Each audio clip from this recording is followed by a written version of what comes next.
everybody, how's it going? Today we're going to talk about the Epiphone Les Paul 100. We're going to talk about what it is, what it best compares to, and whether you should pick one up if you find one. So let's go ahead and get started. So what is the Les Paul 100 anyway?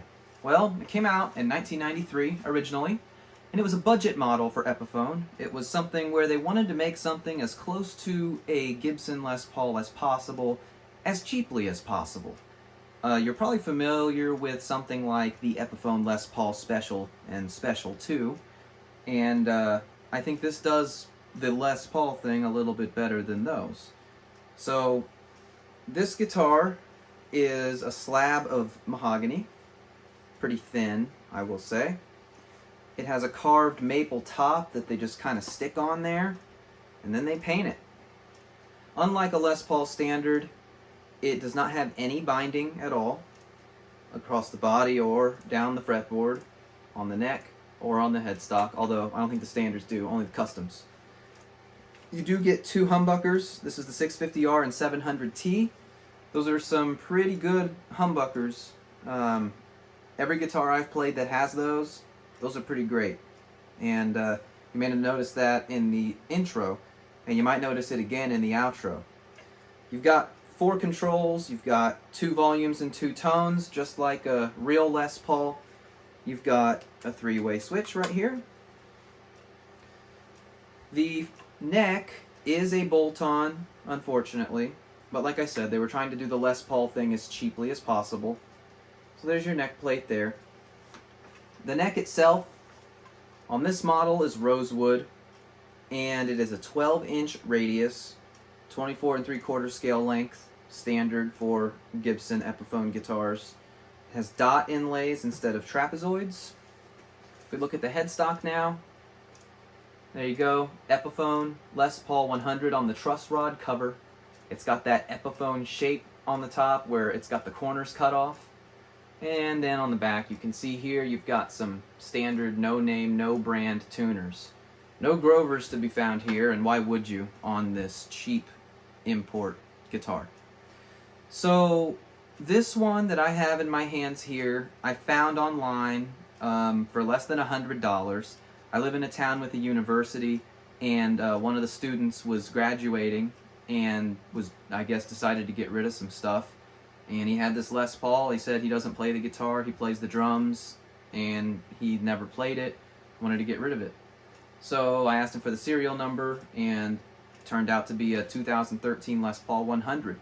And I was doing research online to try to find details about this, and when I go to buy a guitar, I like to go on YouTube, and I like to watch people review the guitar, talk about the guitar, give you a sound test, give you some real applications for how it is.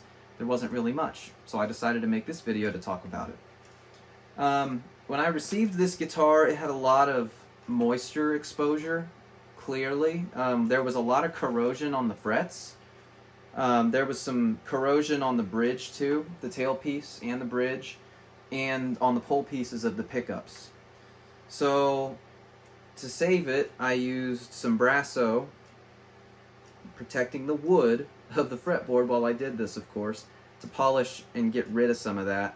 Some of you are going to cringe and be like, dude, what the hell are you doing using Brasso on a guitar? But, you know, like I've said many times on this channel, I'm not a pro, I'm not an expert, I do what works. It worked for me that time. That doesn't mean that you should do it, it just means that's what I did. I really like the way it sounds, and I really like the way that it feels. The neck feels really good. It does have finish on the back. Some people don't like that. I'm indifferent to it. Having finish doesn't prevent me from buying a guitar. Not having finish doesn't prevent me from buying a guitar. I like both. A lot of my Fenders over here don't have finishes on the back. I like them just as much as the ones that do. The humbuckers are really good. It was a learning curve for me for sure, because I've always been a Fender guy, and most of the guitars I've ever featured on this channel have been Fenders or Squiers, so you probably know that already. But I used to own a Korean Firebird, Epiphone Firebird. Kick myself every day for getting rid of it, but I was young and stupid, didn't know what I had, sold it.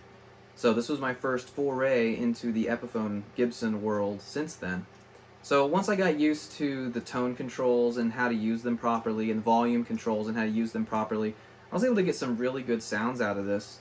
In case you were wondering what setting I was using in the intro, if you liked that sound, I have my rhythm and treble set in the middle, and I have my neck volume and tone set at about 7, and I have my reverse that. Bridge volume and tone set at about 7, neck volume and tone set at about 5, and then I've split them right here so that it plays them both. And I think that gives it a really good sound. And if you want to get real mean and aggressive and just, kick somebody's nuts with your guitar, you can flip this down to the bridge, turn everything up to 10, and get rocking. At the same time, you can choke it out and get that really good, like Eric Clapton kind of choked out sound by pulling that tone back. The neck also sounds great, about what you would expect. I've played a lot of these before in the store. I haven't owned one, like I said, but in the store, this sounds as good as any of them, and the neck feels really good. I've said this many times. It's used, it's from 2013, 8, 9 years old at this point, almost 10 years old. I think that those kind of guitars feel better to me. Any kind of sharp fret ends or whatever that there may have been are going to be gone with time if it was ever played at all. The guy I bought it from told me that he was not the first owner. He had bought it used, so who knows. So as far as comparing this, like, what's the value of this guitar? How much should you pay for it? It's a toss-up, because this guitar is, I'm not going to say it's rare, because I don't think it is, but it's not something that you can easily find new.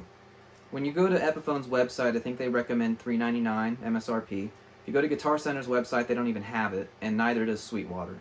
So it's listed on Epiphone's website, but you can't find it. It also has the Indian Laurel fingerboard now instead of rosewood.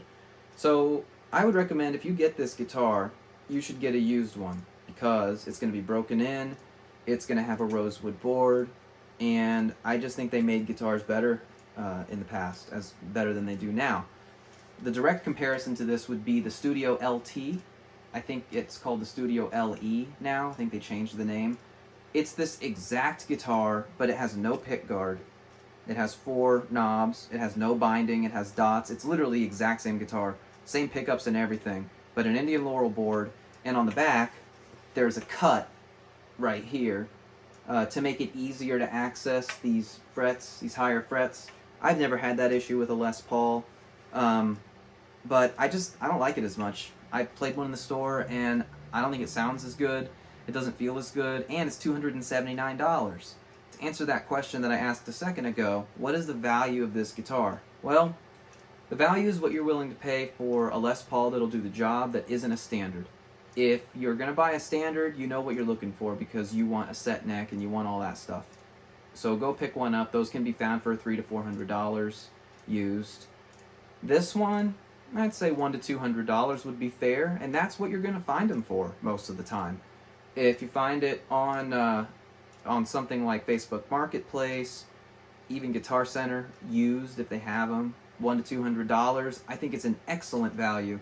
I think this is much better than the Studio LE or Studio LT, just given the comparison between the body and everything else. So yeah, does this scratch my Les Paul itch? Not really. It just started it. I wish that I had one with a set neck. I wish I had one with body binding, and I wish I had one with coil taps. And the traditional Pro has that. So that may be something that I pick up later on and do a video on in the future. So now that we've talked about everything on the outside, let's take the back cover off and just take a look at the control cavity while we're at it and see what's going on with the pots. So here's the inside of the control cavity. Surprisingly, it looks like it has full-size 500K alpha pots. I don't know if that was done by whoever owned this guitar before me or if it came that way, but that's pretty cool. It looks like it used to have some shielding paint, and most of it is melted or fallen out. I'm not really sure what happened there.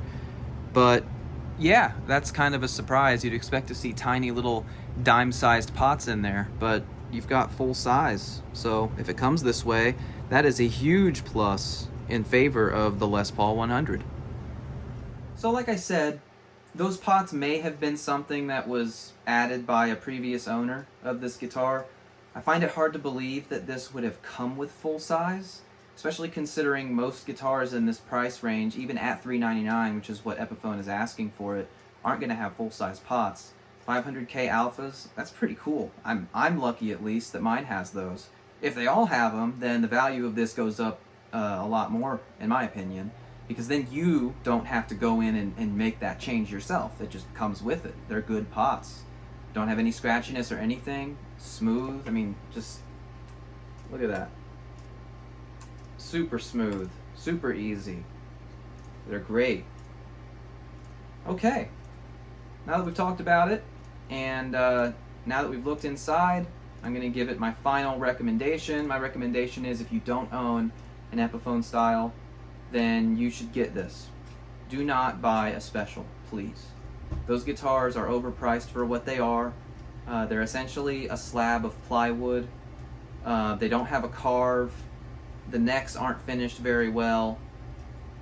But if you already have one and you like it, that's great. You can make any guitar as good as you want to. And it's about how it makes you feel. If you pick up a special, and because it's the Slash edition, or because it's black and you just really like the way it looks, or if it's an incredible deal and you want to pick it up, pick it up. Who cares? It's your guitar.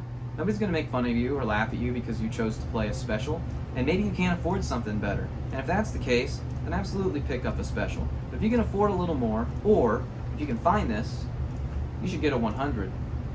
It gets my 100% recommendation. So now that dad joke's out of the way, let's go ahead and roll the tape on an outro. Thank you very much. I appreciate you watching. I appreciate all of you. If you haven't subscribed yet, please do. I'm going to be posting regularly. I'm going to review all of these guitars that you see behind me coming soon. Thank you very much. Have a great rest of your day.